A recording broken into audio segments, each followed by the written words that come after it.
Olá, meus amigos, nessa videoaula, nós vamos trabalhar aí os macromodelos dos processos de comunicação, pensando especificamente como que uma empresa pode garantir a devida apresentação das suas ofertas para o seu respectivo mercado consumidor, para todo o público que ela realmente tem interesse de conquistar, de atrair a atenção.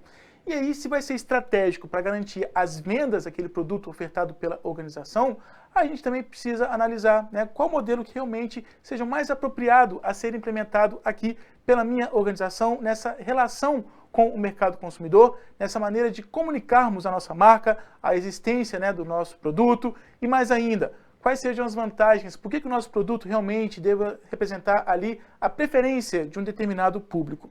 Então, se a gente precisa compreender desde a forma como que eu vou apresentar esse produto, até mesmo a percepção de todo esse mercado, nós precisamos compreender aí a noção de macro modelo, Eu também preciso ter essa noção, compreender os fatores de toda essa sociedade, de todo esse mercado. Quando nós falamos de macro modelos no processo de comunicação, a gente entende então que o emissor da mensagem, a organização anunciante ali de um determinado produto, ela não vai se restringir apenas a determinar qual que seja o seu público, quem de fato vai representar ali o seu target, que vai receber uma mensagem de uma promoção, de uma propaganda, de uma publicidade, de um determinado anúncio, de uma determinada oferta. É imprescindível também ter aí a noção das reações que esse público possa vir a manifestar em relação à comunicação. E aí, dependendo da maneira como a mensagem seja levada para esse público, dependendo do que tenha sido explorado como um apelo para envolver o potencial público consumidor a de fato escolher adquirir aquele determinado produto, eu preciso também analisar, monitorar o feedback dessas reações. Por quê? Se eu monto uma mensagem que não seja bem recebida pelo meu público, seja porque denegriu alguém ou tocou em algum tabu ali na sociedade e isso possa ter gerado uma má repercussão, logicamente eu estou corrompendo a possibilidade do meu produto continuar sendo comercializado ou mesmo de vir a ser adquirido pelo público consumidor. Quando a gente tem algumas mensagens publicitárias que causam uma certa repulsa, inevitavelmente a gente já cria a tendência do público consumidor de rejeitar a oferta daquele produto de Deus me livre, eu não vou comprar isso de jeito nenhum. Então a gente precisa saber desde o momento de como elaborar uma mensagem, garantir que essa mensagem vai construir uma boa percepção, mas também a gente precisa acompanhar essas reações para a gente ter uma certeza, uma convicção de que realmente nós conseguimos sim conquistar uma boa referência, uma boa percepção desse público consumidor, lembrando que a percepção do público é o que vai determinar o posicionamento da nossa marca no respectivo mercado. Então, definir aí, escolher um macro modelo, vai orientar também sobre a relevância de transmitir a mensagem por meios de comunicação que realmente sejam acessíveis para o público-alvo pretendido, para o público-alvo definido. Não adianta eu colocar lá um anúncio num recurso de mídia social para aquelas pessoas que não têm acesso à internet, por exemplo, Por mais que isso pareça uma ideia absurda nos dias de hoje, mas nós sabemos que existem algumas pessoas que têm sim dificuldade com o uso de tecnologias, com o uso da internet.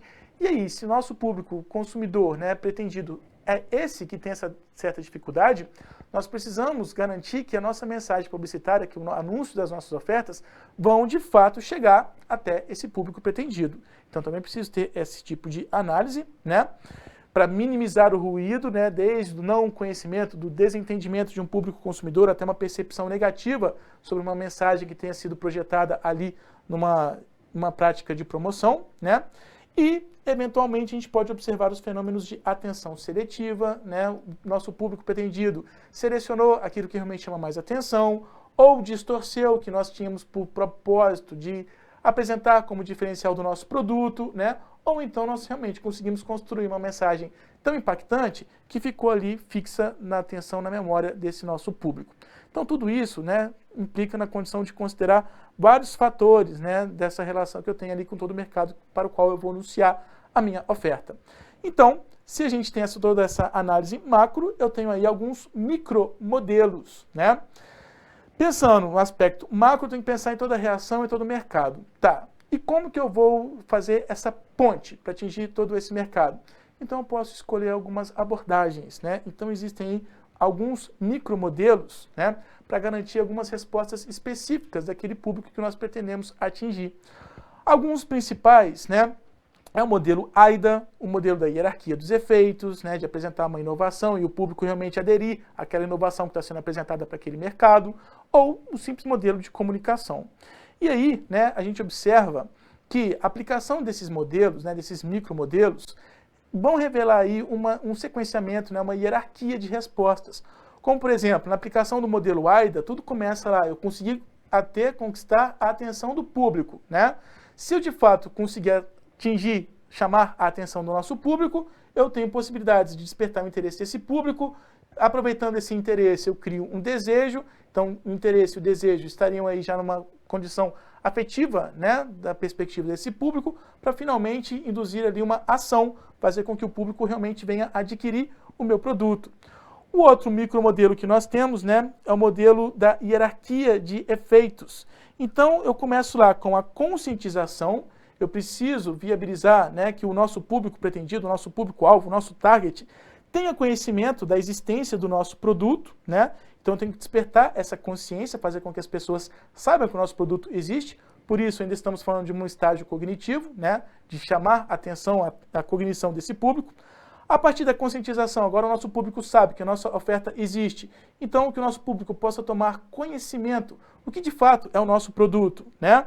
Então, o nosso público já sabe que existe a nossa marca, mas não conhece os detalhes. Então, a gente vai detalhar qual que é o nosso diferencial, o que o nosso produto realmente faz, o que o nosso produto possibilita, né, trazer como benefícios para os seus possíveis usuários. Conquistei a informação, né, consegui atrair a atenção, então agora é a hora da gente ver as emoções que esse público possa vir a manifestar. Então é possível, né, que o público consumidor pretendido manifeste simpatia. Olha, eu acho que eu tenho interesse por adquirir esse produto, né? Então eu preciso fazer pesquisas, né? Ter um levantamento de informações. Por que o público, de fato, gosta ou não gosta daquilo que nós estamos anunciando? E a partir dessas informações eu consigo, então, orientar, né, como gerar melhores emoções ali no meu público pretendido. Como, por exemplo, vir a conquistar a preferência, que é o grande desejo de uma mensagem publicitária, né? De todo um anúncio, de uma oferta. A preferência é quando eu tenho a constatação de que realmente o público gosta do nosso produto, né? Mas, além disso, a gente tem uma condição de determinar como que o nosso público vai preferir o nosso produto, né? Como que eu vou conquistar essa preferência para continuar atraindo os consumidores, né? Então, o produto, ele precisa apresentar algum diferencial, precisa apresentar um bom desempenho, ser acessível ali para o público pretendido, para finalmente a gente atingir a condição de convicção. Quando o nosso público, de fato, né, vai preferir o nosso produto, mas se de fato ele consegue ter convicção de que o nosso produto é bom, aí sim ele pode ter então a certeza de que aquele produto é adequado para os seus interesses, e aí a partir daí talvez a gente até conquiste uma lealdade desse público consumidor para de fato induzi-lo, né, ao comportamento de compra, a de fato vir adquirir, fazer com que esse público consumidor tome essa iniciativa, né, de vir adquirir aquilo que está sendo anunciado, aquilo que nós estamos ofertando ali para o nosso respectivo mercado consumidor. Curiosamente, né, esse modelo, né, esse micromodelo aí da hierarquia dos efeitos, perceba, é todo um sequenciamento. Bom, primeiro eu preciso chamar atenção, depois eu preciso gerar emoções positivas, até induzir o possível consumidor a de fato adquirir, comprar o nosso produto. Esse modelo, né, é o mais usado quando a gente vai criar uma campanha promocional, quando a gente vai trabalhar a promoção, né, a divulgação ali de uma determinada oferta. Mas existem também outros modelos, né, como o modelo da inovação-adoção. Eu preciso conscientizar o público sobre qual é o diferencial desse nosso produto, por que esse produto inovador possa ser interessante para o nosso público consumidor, para despertar o interesse, o público vai avaliar se realmente aquilo é interessante para ele, para finalmente experimentar, e aí nós precisamos ter estratégias para estimular as pessoas a experimentarem aquilo que elas ainda não conhecem, se for um produto totalmente inovador, para finalmente conquistar a adoção. Olha, realmente o público gostou, então eles vão continuar adquirindo o nosso produto. E o modelo de comunicação que é simples, eu exponho a minha oferta, eu garanto ali uma recepção da minha mensagem, faço com que o público realmente tome conhecimento, né, daquilo que nós estamos anunciando, e eu vou ter uma resposta positiva, né, uma resposta cognitiva, que pode ser positiva ou negativa, né? O público vai aderir, vai comprar o nosso produto ou vai descartar a nossa oferta. Então eu tenho atitudes que podem ser positivas ou negativas. atitude positiva é quando o público vai adquirir o produto, uma atitude negativa é quando o público já rejeita a nossa oferta. E aí eu vejo quais são as intenções de compra desse produto, desse consumidor, né, para de fato conquistar aí o comportamento, né, de compra, fazer com que o nosso público realmente venha adquirir aquele produto que nós estejamos ofertando. Perceba, né, que os modelos, os micromodelos, nada mais são do que orientações sobre como que eu vou de fato fazer com que o meu produto chegue até o conhecimento do consumidor e não pare por aí, né? Como que realmente eu vou conseguir convencer esse consumidor a experimentar, a de fato ter o comportamento de compra, adquirir esse produto. Então, a gente também tem outras possibilidades, né? Além de definir qual vai ser o meu modelo para estabelecer essa comunicação, eu preciso me orientar como que eu vou fazer com que a minha mensagem chegue até o público, pensando em qual que seja o público realmente que eu quero atingir e se eu tenho a possibilidade de contar com um possível intermediário nessa comunicação. Então, quando nós falamos, né, das condições, qual que é a abrangência do mercado que eu quero conquistar, eu posso ter aí uma comunicação de massa, né? Então, a gente pode apropriar, né, fazer uso aí de alguns veículos de mídia que vão possibilitar, né, que os produtos cheguem a várias pessoas. Então, existem processos, né, para a gente ter essa comunicação de massa. Logicamente, existem vários recursos e vai ser mais oneroso também, se a gente está pensando em atingir a toda uma população, né? Mas que determinadas empresas podem achar que isso seja mais conveniente. Nós não temos aí uma mensagem diferenciada. Quando a gente vai trabalhar a comunicação em massa, né, eu tenho ali uma mensagem que vai ser padrão, vai ser única, para atingir todos os possíveis compradores, todos os possíveis clientes, né? Então não tenho essa diferenciação. Qual público especificamente eu quero atingir? Qual reação que eu realmente quero de um determinado público, né? A gente simplesmente informa de uma maneira geral esse mercado. E aí, esse tipo de comunicação, né, ela vai se caracterizar justamente porque a mensagem ela é direcionada para uma grande quantidade de destinatários, né, para toda uma população e de forma bem ampla, né? Então a gente vai estar em vários veículos, a gente vai estar em vários locais para diversos e diferentes públicos. Logicamente, esse tipo de comunicação vai ser apropriada para aqueles grupos que são homogêneos, né? Bom, depende aí do tipo de produto que eu estou oferecendo, se satisfaz uma demanda que é geral da população, né? E também depende se eu tenho garantia. Olha, realmente, todas as famílias, de uma maneira geral, vão precisar desse tipo de produto. Todas as pessoas, de uma certa maneira, precisam desse tipo de produto. Então, como são uma necessidade geral da população, né? Eu consigo me apropriar dessa condição de homogeneidade de uma cultura e consigo projetar ali o anúncio de uma oferta dessa maneira, né? Projetando aí uma comunicação em massa. Mas, para eu ter essa certeza, né, de que nós realmente estamos lidando com um grupo homogêneo, eu também preciso observar criteriosamente se as reações, né, da maneira como uma oferta seja anunciada, se ela realmente é percebida de uma maneira similar. Então, também preciso analisar ali as reações de toda essa população que receba aí uma comunicação em massa. Uma outra possibilidade, né, além de trabalharmos na comunicação de massa, é quando a gente vai contar com um intermediário nessa comunicação, que seja o formador de opinião, né? O formador de opinião ele pode ser estratégico para a comunicação de uma oferta, porque ele vai representar um recurso mais incisivo, né? Se ele é um formador de opinião, seja uma celebridade, seja uma representatividade daquela localidade, alguém que realmente tem algum destaque na opinião daquele público, como ele já se apresenta, né, como formador de opinião, ele vai ser mais enfático. Olha, adquira esse produto porque eu garanto que você vai sentir esse benefício, né? Não deixa de ser uma influência mais incisiva, porque ele tem essa capacidade de construir uma opinião pública, né? Então, isso pode ser mais incisivo, né, do que até mesmo, em alguns casos, a maioria do que nós já conhecemos como recursos que possam prometer audiências, né? Então, os formadores de opinião eles são capazes de interferir na comunicação, por isso eles podem ser intermediários nessa comunicação. São formadores de opinião porque conseguem ser mais persuasivos, conseguem convencer mais determinados grupos, determinadas pessoas, né, a adotarem determinados comportamentos, como, por exemplo, uma compra de um produto, né? E um exemplo é o uso de propagandas, né, com endosso ou testemunho de alguma pessoa ali como um alicerce. Quando a gente usa, né, um formador de opinião como um intermediário nessa comunicação, ou a gente vai se basear num relato que esse formador de opinião apresente ali numa propaganda, por exemplo, né, olha, eu testei o produto e eu posso garantir, né? Esse produto traz esse benefício, então estou formando uma opinião. Ou então a gente simplesmente usa a imagem daquele formador de opinião, né, ali no comercial, e a simples imagem dele já conquista uma certa credibilidade para um possível público consumidor, né? E, mais ainda, uma estratégia com base na utilização de um formador de opinião é apresentar, então, um produto para pessoas que sejam influentes, sejam atores, sejam cantores, esportistas, em alguns casos, né? Uma referência ali naquela localidade, né? E caso essas pessoas, esses formadores de opinião, façam de fato uso do produto, né, a publicidade vai ser inevitável. Então a gente consegue viralizar, disseminar uma boa imagem, né, propagar ali o anúncio daquela oferta.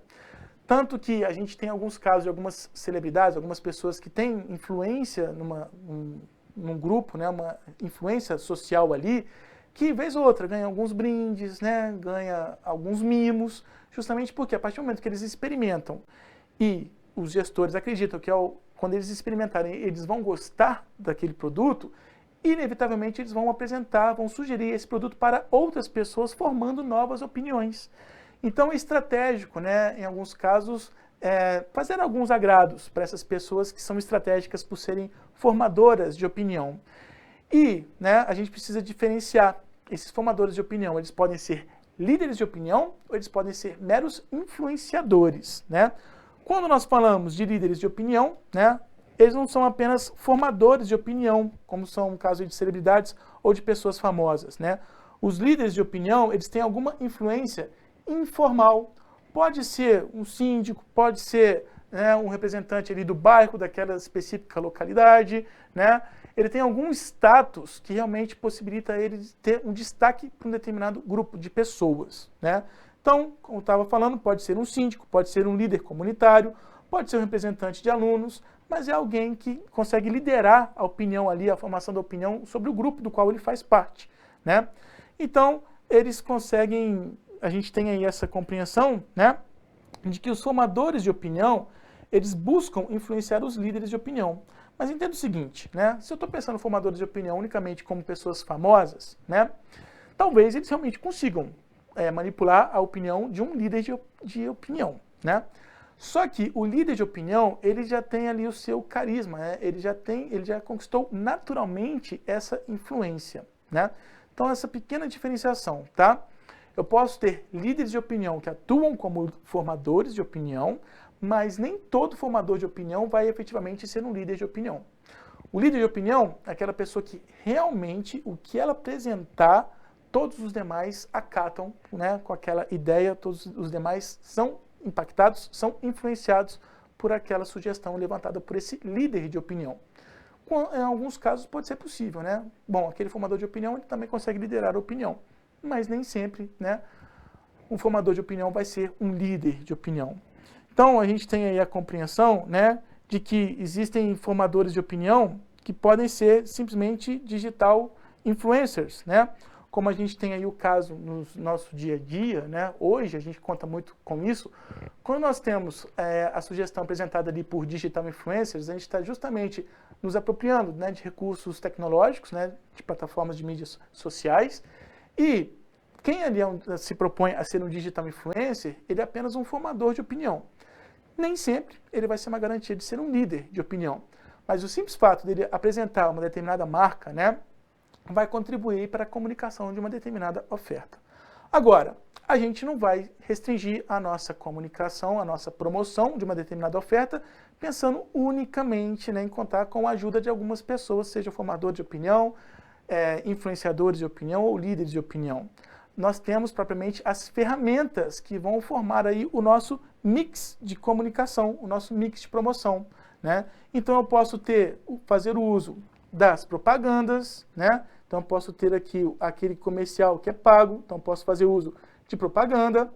Eu posso ter uma matéria lançada no jornal e isso auxilia na minha publicidade, né? Aquela propaganda, não deixa de ser um anúncio, né? Não deixa de dar um destaque para uma determinada marca, para uma determinada oferta, mas o propósito principal ali não foi gerar o despertar, induzir um possível comprador, um possível consumidor ao comportamento de compra, mas a gente apenas anunciou, né, a existência de uma empresa, a existência de uma marca.